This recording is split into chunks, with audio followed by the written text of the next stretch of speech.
Him, what's next? Yeah. And he said, whatever happens, we go there. Yeah, whether it's New Zealand or Turkey, they're ready to go again. Incredible. I would argue with him saying that they're not heroes. I think they are. Totally. It's just after 8:30. Let's get the news, the travel and weather from our teams around the UK. We'll see you again in a minute.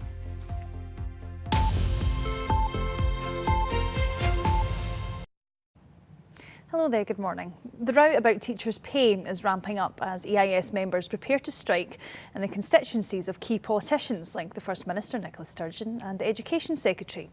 Teachers are staging a 3-day walkout in these areas, including Govan Hill in Glasgow.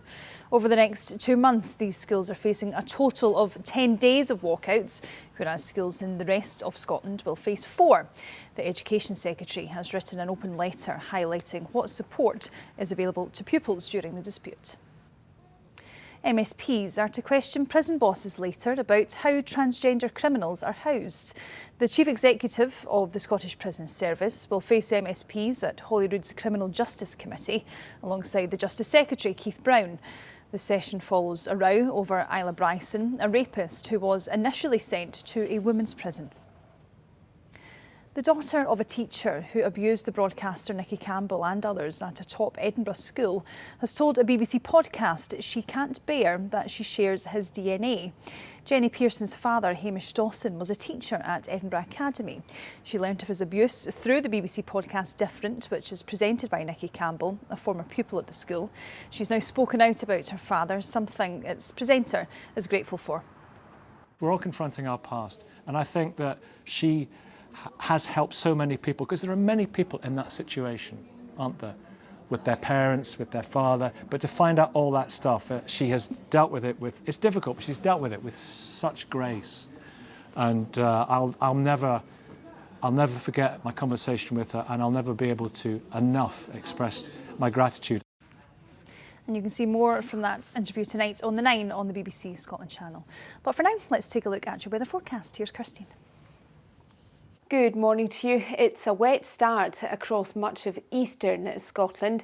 The rain, for the most part, though, will pull away during the morning, some lingering across the borders for much of the day. Following on, brighter skies and some showers which will push southwards and eastwards during the day, turning wintry on the hills and high ground. And temperatures down on yesterday's values and certainly feeling chilly in freshening northwesterly winds. This evening, and the showers will largely die out. Under clear skies, a touch of frost will develop for many, along with the risk of some icy stretches. Cloud building, though, across the northwest during the early hours, and that cloud will filter its way southwards and eastwards during the day tomorrow. Some heavy rain for the western and northern Isles and across the Highlands, with strong winds here too. That's the forecast. And now it's over to Kay to find out what's happening on BBC Radio Scotland from 9 o'clock. Thanks, Sarah. Kate Forbes has come under fire for her views on same-sex marriage and other beliefs. Does her religious faith bother you as a contender for First Minister? 08085 92 95 00 is the number to call. Elaine C. Smith will be telling us about the women who changed modern Scotland and mixed feelings on Orkney being the cruise capital of the UK. And that's all from us for now. I'll have the last of your morning headlines just after 9 o'clock. Hope you can join us then. Bye-bye.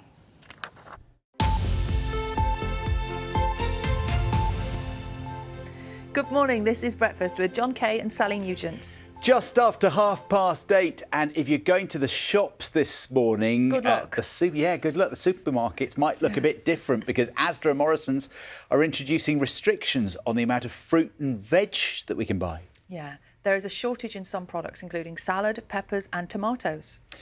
We thought we'd find out this morning about the supply side of this. Where is the hold-up? What's going on?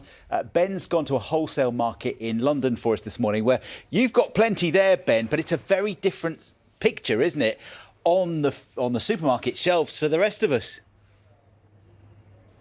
Yes, there's no